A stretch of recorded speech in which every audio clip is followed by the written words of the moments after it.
uri rehab center inshuti yanjye ntabwo uri rehab center nyine niyo umuntu wese azamu ukamwitaho ikamusubiza ubuzima wakigendera rwose ntanayiteho ariko wowe menya ngo niba umuntu atakwitaho ku cyo ushaka kumwitaho nko ku cyo twaherewe tuvuga niba umuntu ikintu rero cyane kizakwereka ko abantu bagufatirana buri wese abashaka kugukoresha mu nyungu ze bwite buri wese abashaka kujyana mu nyungu ze bitewe n'uburyo ki wamwigaragarije cyangwa se wamwiyeretsemo wigize umwana mwiza imbere ye.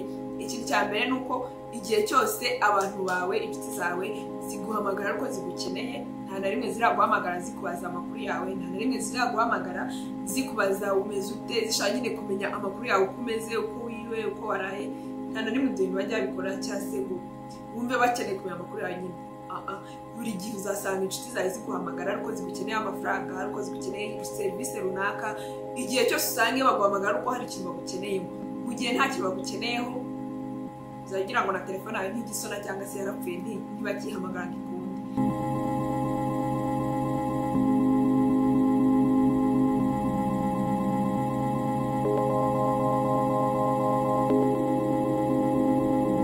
Hello beautiful people, meze neza, ndizera umeze neza, rero nanjye meze neza, ndashima Imana, ndizera nawe umeze neza. Muhaye ikaze rero kuri iyi video 50 nk'ibisanzwe tugiye kurebera hamwe, tugiye tuvuga ku bintu bitandukanye. Uyu munsi rero ndashatse ko tuganira ku bintu bitanu. Ndajya nkubwira ikintu ubwire n'uburyo ki wakirinda icyo kintu. Nyine hari ibintu bikwereka ko nyine uri umwana mwiza, wigize umwana mwiza cyane urakabya, cyangwa se hari ukuntu abantu babona nyine ko uri umwana mwiza agashaka kugufatirana. Ngiye kukubwira rero ibintu bitanu bizakwereka ko abantu bari mu buzima bwawe bagufatirana kubera ko bamaze kubona ko nyine ubabanira neza kurenza ibikenewe. Hari ukuntu umuntu nyine agufata mu buzima ugahita ubona ko wamubereye umwana mwiza cyane urakabye. Ikintu rero cya mbere kizakwereka ko abantu bagufatirana buri wese abashaka kugukoresha mu nyungu ze bwite, buri wese abashaka kujyana mu nyungu ze bitewe n'uburyo ki wamwigaragarije cyangwa se wamwiyeretsemo wigize umwana mwiza imbere ye.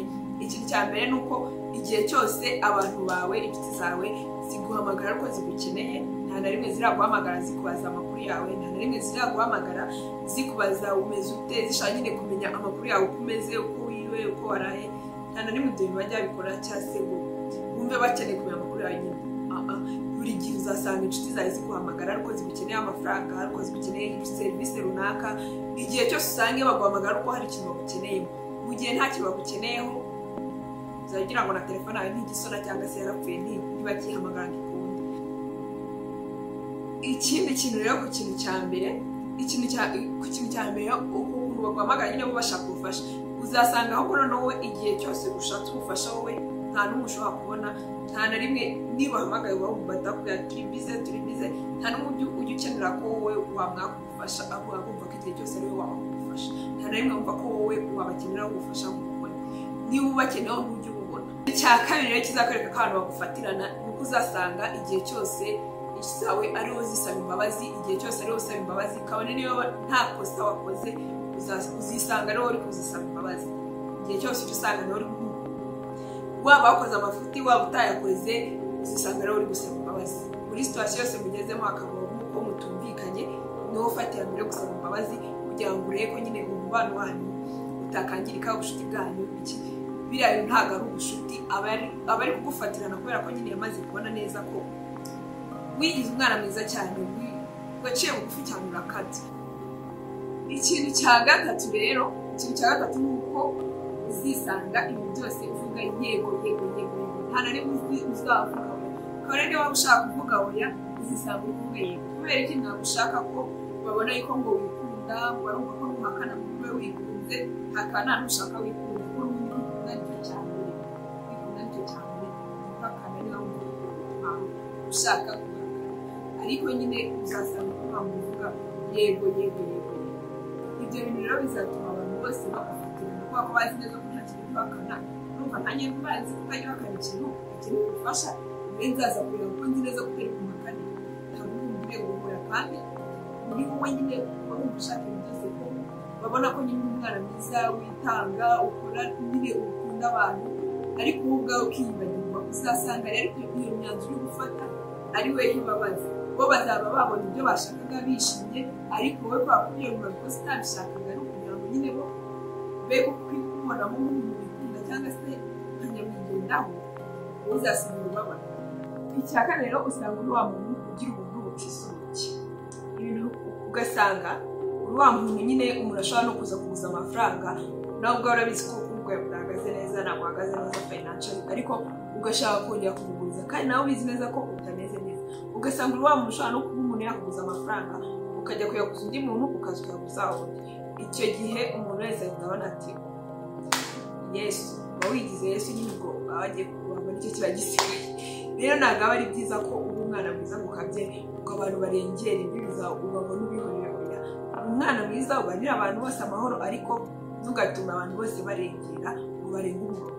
Igihe cyose ujye umenya ko hari umuntu utagomba kurenga. Icya gatanu rero ngiye kuvuga ari nacyo cya nyuma, tugahita nkubwira noneho ibindi bintu ugomba gukora kugira ngo abantu be kuguma nyine bagufatirana, be kuguma babona ko uri umuntu nyine bagomba gukoresha muri gahunda zabo, mu nyungu zabo bwite. Oya, mu b'inshuti ariko bamenye bakubahe nawe ubahe mubahe.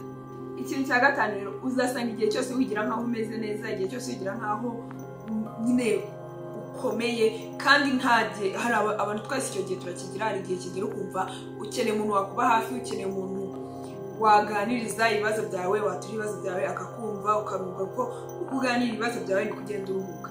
Rero emera nyine ugaragaza amarangamutima yawe, werekane ko nawe hari igihe ukeneye uwo muntu wakuba hafi gutyo muri ubwo buryo. Uko uguma nyine wigira umuntu ukomeye niko abantu bose bazakunda ibibazo byabo, ukazasanga wowe urababara ukababariramo imbere, ntubone uwo ubwira icyo kibazo wahuye nacyo cyakubabaje. Kandi burya umuvuga ibintu byakubabaje kugenda bishiramo bigushiramo nabyibagira. Gerageza ujye uvuga ibintu byakubabaje bikigira nkaho nyine nta cyabaye. Nimba wababaye nyine wababaye kuko ushaka kubihisha. Ibintu ugomba gukora kugira ngo ubanire neza abantu bose kandi ube muri amahoro, kandi ntawe ubangamiye, nta muntu uvuze ngo uyu muntu n'umugome, nta muntu nyine bitagaragara nk'ikinyabupfura gikeya, nyine ukabikorana ikinyabupfura abantu bakajyana nyine ko yega abantu murabana, ariko hari imirongo yawe batagomba kurenga, nabo bakaba babizi ko hari imbibi zawe batagomba kurenga, hari aho batagomba kurenga. Ikintu cya mbere rero uzakora kugira ngo abantu barekere kuguma bagufatirana mu bwana bwiza bwawe cyangwa se mu kubura umwana mwiza, ni uko uzarekera kwita ku bantu batakwitayeho. Niba umuntu atakwitayeho nawe rekera kumwitaho. Ntabwo uri rehab center, ntabwo uri rehab center. Rehab center nyine niyo umuntu wese asabwa ukamwitaho, ikamusubiza ubuzima, wakigendera rwose ntanayiteho.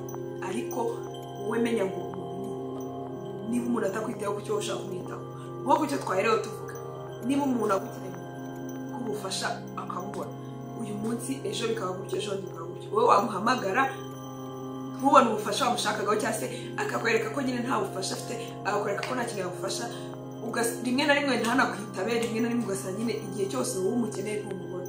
Kuki ukomeza umwitaho? Niba umuntu umukenera ntumubone, kuki we yagukenera akakubona?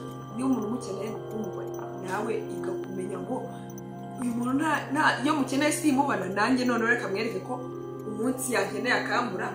Uburyo ibyo bintu bimaze menya kwita ku bantu bakwitaho. Utakwitaho umureke nawe, ubwo bafite abandi bamwitaho nabo bazamwitaho.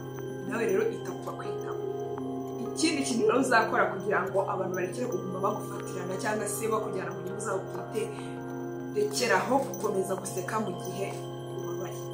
Nimba ubabaye urababaye, wiseka, uraseka kubera iki? Bikora bya bindi nyine byo kurenzaho, ngo abanyarwanda bavuga ngo umurenzaho werekeje umubano. Wirenzaho nimba ubabaye, kuko nuguma guseka urenzaho, wa muntu wakubabaje ntabwo azamenya ko wakubabaje. Niho uzasanga nyine ejo cyangwa ejo bundi arongeye arabikoze, sibyo? Kubera iki? Ntiyamenye ko nyine yakubabaje kubera ko warengeje uraseka. Ejo cyangwa ejo bundi azongera kubabaza. Ariko niba umuntu akubabaje ukamubwira ati ahantu warengeye ntabwo, niba koko ari umuntu utekereza ufite ubwenge buzima, ntabwo azongera kukubabaza kubera ko nyine arabibona ko yakubabaje kandi muri inshuti. Icyo gihe rero azakubaha, avuga ati uyu mukobwa ntabwo. Ikintu rero kindi cya gatatu uzakora, ukirinda ko abantu bagomba kugufatirana kandi nta gushira isoni bishyizemo, nta kinyabupfura gikeye bishyizemo. igihe cyose hari umuntu ukubangamiye ntukabihishe, ntugashyire amarangamutima yawe mu gihe ubangamiwe. niba umuntu akubangamiye mubwire ngo urambangamiye. akazi kawe ntabwo ari ugushimisha abantu bayidiya bishaka kugira ngo nyine wowe wibabaze muri gushimisha abantu.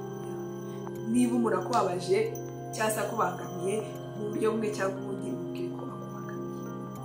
ntubwire mu kinyabupfura nyine nawe ntumutombokere ariko ntagume kukubangamira kuko nyine ntago ari byiza ko uguma kwibabaza mu kugira ngo abandi bishime. icya mbere wowe banza wishimishe, numara kwishimisha n'abandi uguma kubashimisha.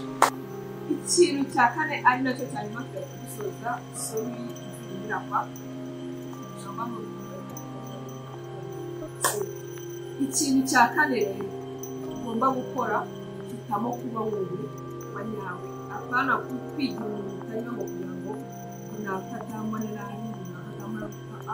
hitamo kuba wowe kuko niyo ugira utari we nyine ntihanga abantu bazajya kwanga gukoresha neza basa kugira ngo bashaka ko iki wigize utari we nawe uhura n'andi bantu batarimo ari abantu. hitamo kuba wowe wa nyawe, ukunda azabikundira, ukwanga nabi kwangire, ubuzima bukomeze ko n'undi ntawe uzakundwa n'abantu bose bisi, nta muntu ukundwa n'abantu bose, nta n'ukunda abantu bose, nta gihe itegeko cy'ingenzi ni uko abantu bose mubana mu mahoro, n'indi mubangamira nawe ntari kubangamira. ariko niba umuntu ukunze wimuhatira ngo abikore, rero ugerageza kuba wowe wa nyawe, bizagufasha no kugira ngo umenye ngo ese umuntu ari kurengera kuko ari kurengera ubwanjye, kuko n'ubu utaraba wowe wa nyawe bizagorana kumenya ko umuntu ari kurengera ngo aze gukora ikibazo. kubera ko muri wowe wa nyawe bigutegeka nyine ko umuntu runaka uze umuntu arengera ntuzamenya ko arengera. aha ari kurengera mu buzima bw'iterambere, ntabwo ari kurengera mu buzima bwawe wowe wa nyawe. rero mureke kwigira ba Yesu kuko wowe wigize Yesu urabanga. rekera kuguma nyine kwigira umwana mwiza cyane, ntabwo ari byiza kuko hari igihe ushiduka bitakugendekeye neza, nyine buri wese ahubwo ari kujya gushaka gukoresha mu bivuze bwite kubera ko yabonye ko nyine umwana mwiza nta kibazo muzagirana. n'iyo amukoreye ikosa, niyo musaba imbabazi, niyo bigenze arabizi nyine ko nta kibazo cyari nyine, nta kibazo, nta kintu kimwe wita ukiraho. rero igihe kirageze ngo ukiraho umenye ngo ugiye wundi nshaka iki kigomba kubaho. so mwakoze rero kumurikirana kugeza ikiganiro